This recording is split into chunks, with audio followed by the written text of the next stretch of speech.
अस्सलाम वालेकुम वरहमतुल्लाह। Class seventh के मैथमेटिक्स में हम पेरीमीटर एंड एरिया चैप्टर की आखिरी एक्सरसाइज का आज 9वां क्वेश्चन करने जा रहे हैं।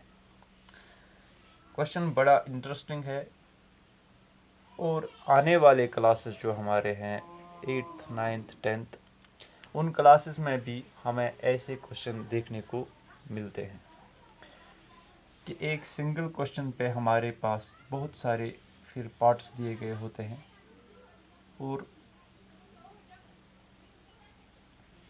फिर हमें different types of questions raise होते हैं।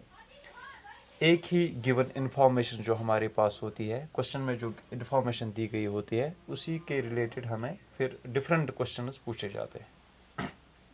ऐसा ही एक क्वेश्चन है, the adjoining figure represents a rectangular lawn with a circular flower bed in the middle. फिर हमें क्वेश्चन अलग अलग दिए गए हैं कि एक रेक्टेंगुलर लॉन हमें दिया गया है यहाँ पे जिसकी लेंथ 10 मीटर और जिसकी ब्रेड्थ 5 मीटर है। अपनी टेक्स्ट बुक पे आप चेक कर सकते हैं, पेज नंबर 258। और इसमें एक सर्कुलर फ्लावर बेड जो कि सेंटर में है, जिसमें सिर्फ ऐसे एक हमें मार्क दिया गया है जिस पर लिखा है 2m। 2m का मतलब कि इसका रेडियस जो है फ्लावर बेड का वो है 2 मीटर्स। और फिर हमसे डिफरेंट क्वेश्चंस पूछे जाते हैं। यहाँ पे हमें 4 क्वेश्चन हमसे पूछे गए हैं। पहला जो पार्ट है इसमें, find the area of the whole land bed. पूरी जो लॉन है यहाँ पे इसका हमें एरिया देखना है। अगर हम देख लें लेंथ ऑफ लॉन कितनी है, that is 10 meters. Since it is rectangular in shape, so it is area will be length into breadth. अगर कोई भी फिगर हमारे पास जिसकी शेप रेक्टेंगुलर है, ये हम सीख चुके हैं कि उस फिगर उस शेप पर जो भी कोई चीज़ होगा, चाहे हमारे पास कोई पार्क है, गार्डन है वगैरह है, अगर शेप रेक्टेंगुलर है तो एरिया के लिए हमें सिर्फ लेंथ और ब्रेड्थ का प्रोडक्ट चाहिए होता है। इसी तरह से ब्रेड्थ भी जो दी गई है, breadth of lawn that is 5 meters. तो इसलिए एरिया क्या होगा, area will simply be product of these two, length into breadth. तो वो कितना हुआ, 10 मीटर्स इंटू 5 मीटर्स। तो वो मिलके 10 5 आर 50 स्क्वायर मीटर्स। तो ये हमें पता चला कि 50 स्क्वायर मीटर्स, ये हम लिख के रखेंगे कि पूरी लॉन का एरिया है। जो हमारे पास लैंड है पूरी, उसका जो एरिया है वो है 50 स्क्वायर मीटर्स। अब इसके बाद दूसरा पार्ट जो है, दूसरे पार्ट में हमसे पूछा जा रहा है the area of flower bed. अब फ्लावर बेड जो हमें, ये सेंटर में फ्लावर बेड है which is circular in shape. अब इसका हमें एरिया चाहिए, तो उसके लिए भी हमने वो फॉर्मूला भी सीख लिया है। एरिया ऑफ फ्लावर बेड किसके किसके बराबर होगा, वो होगा पाई आर स्क्वायर। पाई का वैल्यू हम लेते हैं 22/7 अनलेस स्टेटेड एज 3.14। जब तक हमें दिया गया हो वहीं से कि 3.14 लेना है तो हम 22/7 ही लेते हैं। Into r square, into r square का मतलब कि रेडियस जो है, जो हमें यहाँ पे दिया गया है 2 मीटर्स, इसका स्क्वायर मीन्स 2 स्क्वायर या 2 इंटू 2 भी हम लेते हैं। ठीक, तो कितना हुआ, 22 इंटू 4 हज़ार 88 divided by 7।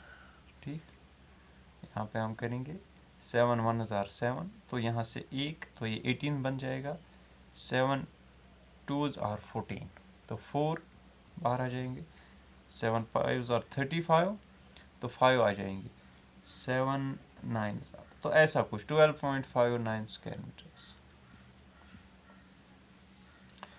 So this is the area of the square in this circular flower bed।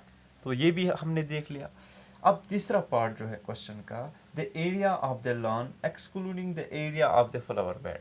अब जो हमें पूरा एरिया मिला था लॉन का, उसमें से हमें ये निकालना है एरिया ऑफ फ्लावर बेड। तो वो कितना होगा, वो पहले था 50 स्क्वायर मीटर्स। या अगर हम फ्लावर बेड का लें डायरेक्टली 88/7, तो हमें जो पॉइंट्स में डिफरेंस मिली थी वो भी यहाँ पे ख़त्म हो जाएगी। तो हम डायरेक्टली करेंगे 50 माइनस 88/7। तो ये ज़्यादा मतलब जो है ना हमें एग्जैक्ट रिजल्ट देगा, कि उसमें पॉइंट्स की डिफरेंस रही थी बाद में। 7 zeros are 0, 7 5s are 35। तो 350 माइनस 88 डिवाइडेड बाई 7।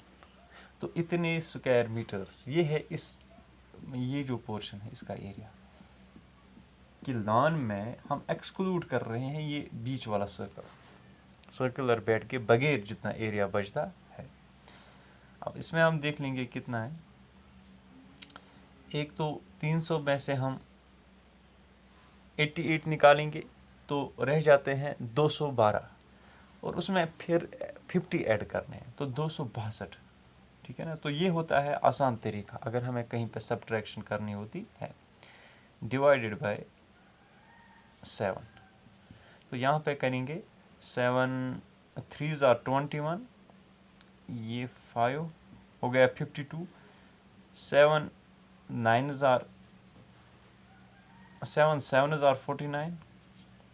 तो यहाँ से 3 निकल जाएंगे, पॉइंट तो 30 बन जाएगा, 0.4, 7 4s are 28, 7 2s are 40। तो ऐसा मतलब 37.42 square meters approximately। So this is the area of this remaining 37.42 square meters. ठीक है। इसी तरह से क्वेश्चन नंबर 9 का जो चौथा पार्ट है, the circumference of flower bed. देखिए यहाँ पे फ्लावर बेड तो बीच में है और सर्कुलर है, और सर्कमफ्रेंस ऑफ सर्कल किसके बराबर होता है, 2πr। ये भी हमने सीख लिया था, या πd भी हम लिखते हैं। यहाँ पे हमें r का वैल्यू दिया गया है, लिहाजा हम 2πr लिखेंगे। तो एक तो 2 और पाई के बदले 22 और 7, और r के बदले 2 डायरेक्टली लिखेंगे। तो अगेन ये कितना आया हमें, 88 डिवाइडेड बाई 7। तो वही जो हमें एरिया मिला था, एरिया ऑफ द लॉन, ये इसके बराबर है इसके सर्कमफ्रेंस के बगैर, सिर्फ बराबर। सिर्फ फ़र्क इतना है कि एरिया में हम जो यूनिट लिखते हैं वो लिखते हैं स्क्वायर में, स्क्वायर मीटर्स, और जब हम सर्कमफ्रेंस की बात करते हैं तो इसमें हम डायरेक्टली मीटर्स लिखते हैं, स्क्वायर मीटर्स नहीं लिखते हैं। तो कितना हुआ, 7 1s are 7, 7 1s are 7। तो ये हो गए, एक यहाँ से चला जाएगा तो 18 बन जाएगा। 7 2s are 14, तो 4, 7 5s are 35, तो 5, 7 7s are 49, तो 12.57 स्क्वायर मीटर्स। तो उतना ही जितना हमें मिला था किसका, जितना सॉरी ये मीटर्स है, 12.57 स्क्वायर मीटर्स एरिया और 12.57 मीटर्स, ये है circumference of the flower bed.